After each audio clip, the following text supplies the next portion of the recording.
why there are very few nationalist professors?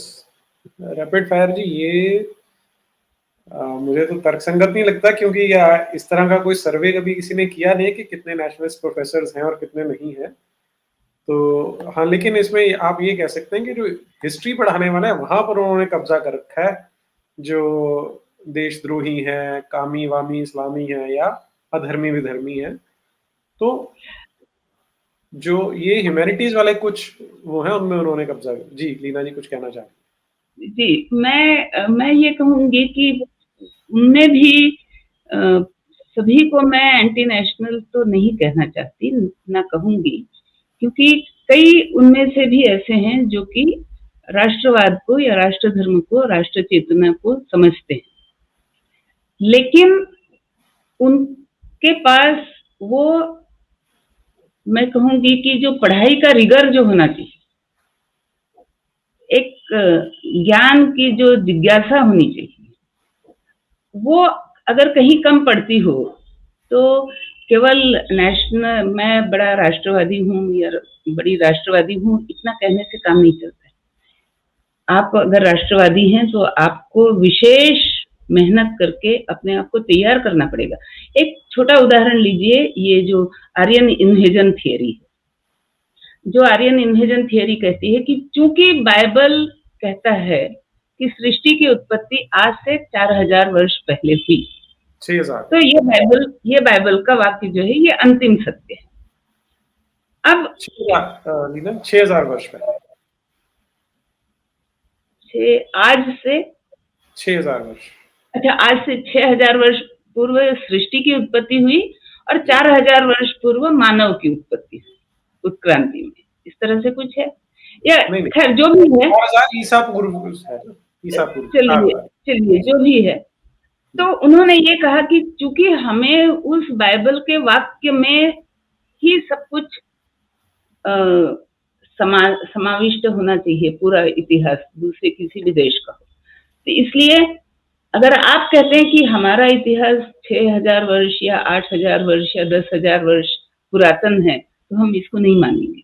आपका इतिहास जो है वो आपको केवल आज से करीब, समझिए कि जहाँ बुद्ध धर्म की शुरुआत होती है, या मतलब ईसा पूर्व 1500 वर्ष, और आज हम 2021 में है, तो आज के हिसाब से करीब 3500 साल पहले आपका पूरा इतिहास जो है, बिल्कुल वेद वगैरह सब वहां इतने ही काल में आपको सिमट करके रखना है। तो और दूसरी बात क्या कही उन्होंने कि आर्य जो है वो बाहर से यहाँ आए भारत में, और यहाँ पे उन्होंने इन्वेजन किया और फिर यहाँ पर इन्होंने अपनी सत्ता कमाई। अब इसका अगर आपको इसकी काट अगर आपको देनी है तो आपको पढ़ाई तो करनी पड़ेगी।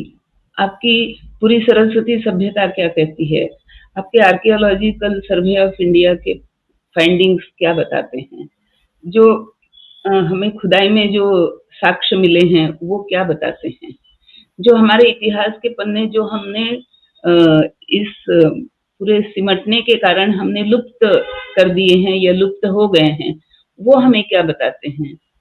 ये हमें पढ़ना पड़ेगा ना।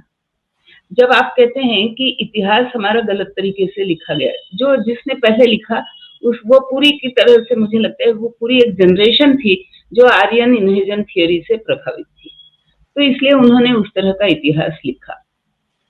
लेकिन आज अगर हमें उसकी काट देनी हो, जैसे मुझे लगता है कि आप ही का मैं उदाहरण दूं कि एनसीईआरटी में आपने पूछा कि भाई मुझे ये बताओ कि औरंगजेब का असली चरित्र क्या था, तो ये आपने आरटीआई में क्वेश्चंस वगैरह पूछे, फिर ये सारी बहस शुरू हुई।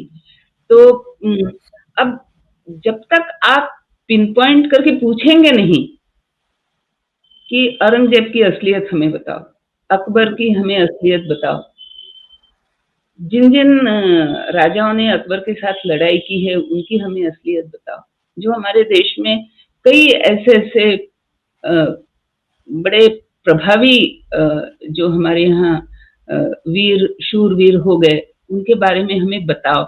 अब ये अगर हम अपने इतिहास की पुस्तकों में ये बातें आए, इसके लिए अगर हम दबाव नहीं डालेंगे तो अपने आप तो कुछ होना नहीं है। मैं आपको एक छोटा उदाहरण बताती हूँ। मेरा बचपन बिहार में बीता, तो बिहार में जब हम लोग थे तो हम स्कूल की किताबों में तो नहीं, लेकिन बाहर से हमने बाबू कुंवर सिंह के बारे में बहुत कुछ पढ़ा था और जाना था।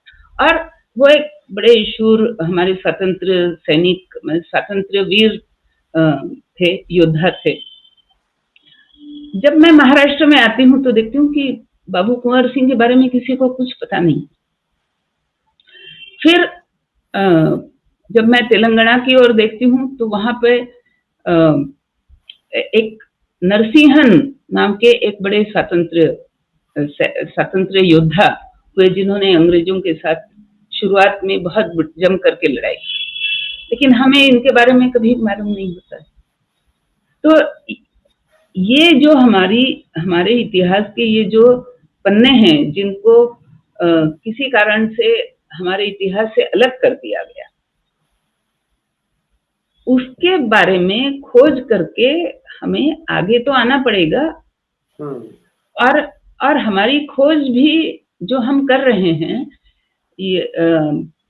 या जो हम इसके साक्ष्य भी जुटा रहे हैं, उसकी प्रगति बहुत ही स्लो है, बहुत ही स्लो है। हम ये कहते कि नहीं हमें ये साक्ष्य मिला है, लेकिन अभी वो साक्ष्य नहीं मिला, वो नहीं मिला, वो नहीं मिला, तो अभी हम इसको जोर की आवाज में नहीं कहेंगे। मैं कहती हूँ कि अरे जो साक्ष्य मिला है उसको तो जोर शोर से कहो कम से कम। तो ये कहीं ना कहीं हम डर रहे हैं अपनी बात मतलब अपनी बात को ठीक से रखने में। जी, इस डर से भी हमें निकलने की आवश्यकता है। जी, ठीक बात है। और तभी ज्यादा से ज्यादा लोग सामने आएंगे।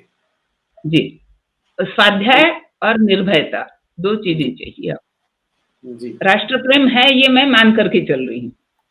और मुझे लगता है कि राष्ट्र प्रेम से भी धर्म प्रेम की ओर हमें आना पड़ेगा।